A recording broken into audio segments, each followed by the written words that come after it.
The crypto space is confusing. There are so many different categories, and in this video, we are going to break down different crypto sectors, and by the end of this video, you should have a better and clearer understanding of the crypto landscape.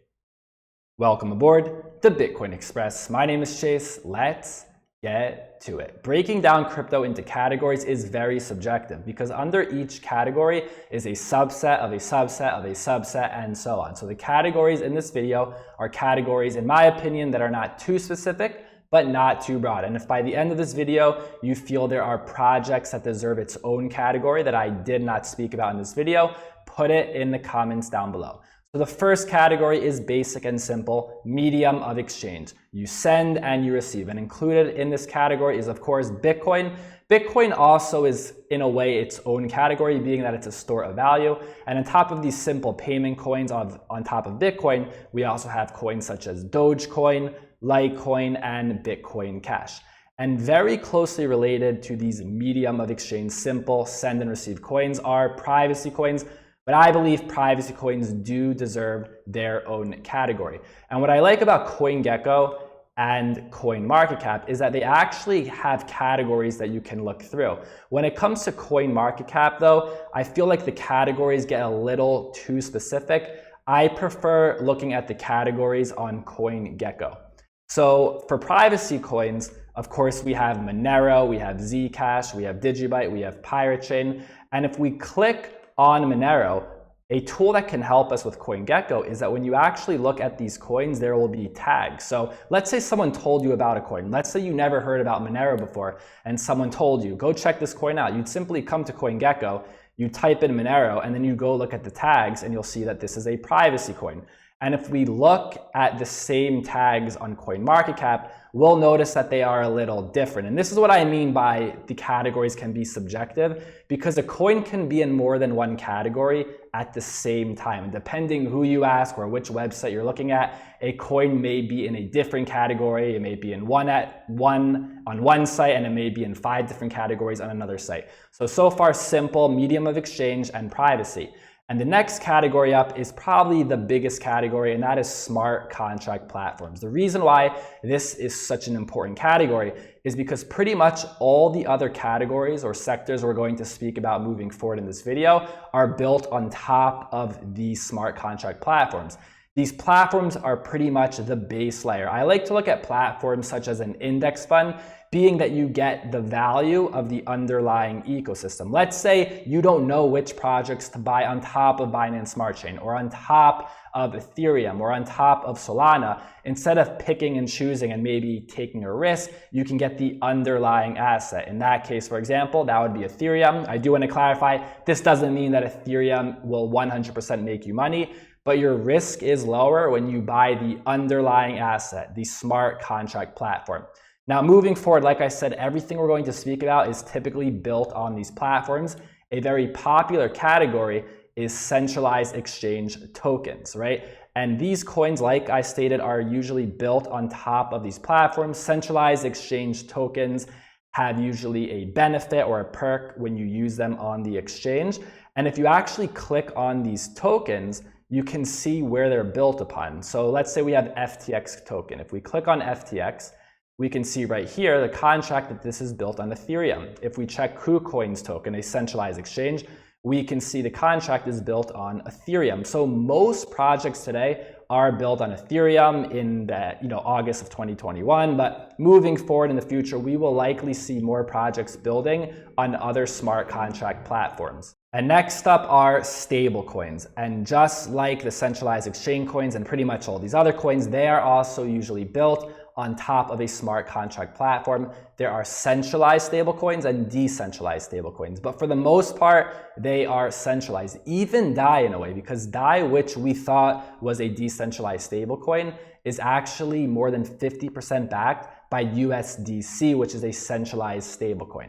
And stablecoins are not really an investment. They are stablecoins. They remain at $1. However, you still can make money with stablecoins by earning interest on them. And this is what I prefer to do. I find it to be low risk in the crypto space. So I actually right now have USDC on the Voyager app, earning 9% interest APR, which is an amazing rate. And if you want to get started with Voyager, by the way, I do have a link down below, and with that link, you'll get a $25 Bitcoin bonus, and you can start earning 9% interest on your USDC, a very high rate. So we have payments, we have privacy coins, we have smart contract platforms, centralized exchanges so far, and stablecoins. I will leave a list in the description below if you want to look back for reference. Now, moving up next, we're going to speak about DeFi. And DeFi is an extremely broad category. Saying DeFi is pretty much saying crypto, because everything in crypto is basically DeFi. So we need to break DeFi down into smaller categories. And a very popular, important category in DeFi are decentralized exchanges. And these decentralized exchanges are built on top of these smart contract platforms. The most popular one is Uniswap. This is built on top of Ethereum. Then we have PancakeSwap. This is built on top of Binance Smart Chain. If we click on PancakeSwap and we go to the page, we can see the contract right here, built on BSC, Binance Smart Chain. So decentralized exchanges. Next up, a very important sector in crypto within DeFi are borrowing and lending protocols. A user can deposit money, earn interest, and also users can borrow crypto against their crypto. Popular projects, Aave, Maker, Compound, all built on top of Ethereum. And you'll notice over here, Celsius Network. Celsius Network is a centralized platform coin, and at the same time is a borrowing and lending coin. So you can see how I said earlier that a lot of these projects and protocols, they can fit into more than one category, and it can get very subjective, right? Some people may say that a certain coin belongs in a category, and others may say that it does not. So this is borrowing and lending. Next up, a very big category within DeFi are oracles. Oracles are very important for smart contracts because for smart contracts to actually work and execute, they need information from the outside world. But the problem is we need to make sure that that information from the outside world is valid information and it is brought in through a decentralized process so that there is no central party that will give the wrong information. This is a big category, but Chainlink pretty much is the leader in this category. There are others, we'll see how they perform over the long run, but for right now, Chainlink is the leader in this category. Next up, we have NFTs, and this can be a little confusing because there are individual NFTs and then there are tokens for NFT projects. So these tokens right here are actually not NFTs. These are fungible tokens for NFT platforms. They can be used for things such as governance or to participate in the ecosystem. So we have Axie Infinity, we have Chiliz, we have Engine, we have Decentraland. So these tokens themselves are not NFTs. These are fungible tokens, but within these worlds, you have NFTs. For example, there's the Decentraland token, which is a fungible token, and then you can buy individual NFTs within Decentraland. And in terms of those individual NFTs, you will not find those categories on sites such as CoinMarketCap or CoinGecko. If you are interested in individual NFTs, I have a full playlist in the description below, a lot of information on individual NFTs. Moving up to the next category are insurance coins. And this is needed in the crypto space, especially in DeFi, because as we have seen over the last year or two, a lot of DeFi protocols can get hacked. And when those funds are hacked, we need insurance. And this is a growing industry. I do believe there's a lot of potential here, but it still is early stages because this past year, Cover Protocol, which is an insurance platform that would insure against DeFi hacks, was hacked themselves. And it brings up the question, do decentralized insurance protocols need their own insurance? It seems that that will be the case. So a lot of potential here. It's still growing, maturing, and definitely a space that is needed in crypto because of all of the hacks we have seen over the last couple of years.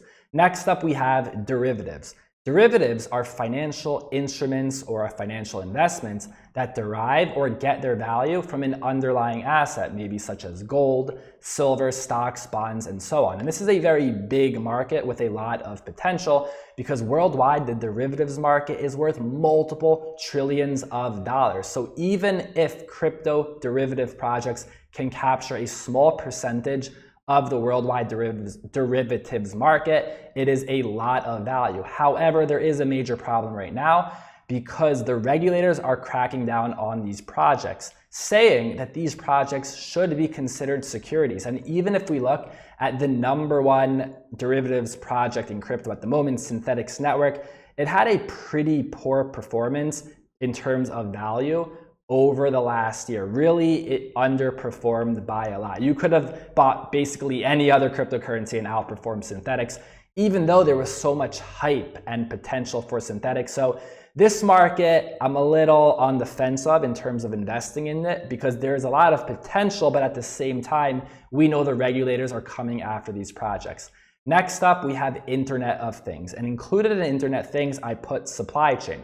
Internet of Things is taking physical products and basically having them communicate with each other through sensors or through tags. For example, let me give you this scenario. Let's say you have a fridge that has milk in the fridge, and every time you put the milk back in the fridge, it weighs the bottle.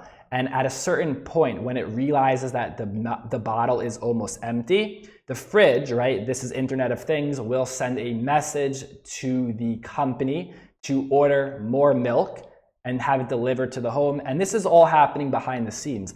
Physical devices with technology and with sensors speaking to each other. And that's what you have with supply chain, right? You have these tags or sensors monitoring products as they move throughout the world. So this is also another sector that I would say is a little more futuristic, but one day I do believe we will live in a world where Internet of Things is pretty much everywhere you go.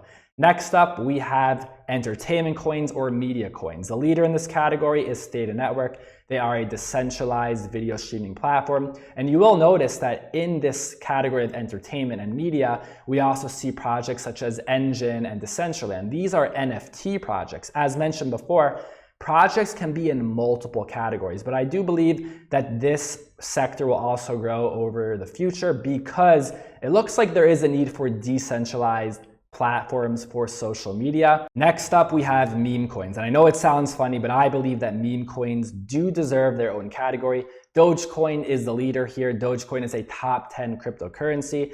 And then the rest of these other cryptocurrencies are not their own blockchain. Typically, they are built on top of another blockchain, mostly Ethereum and Binance Smart Chain.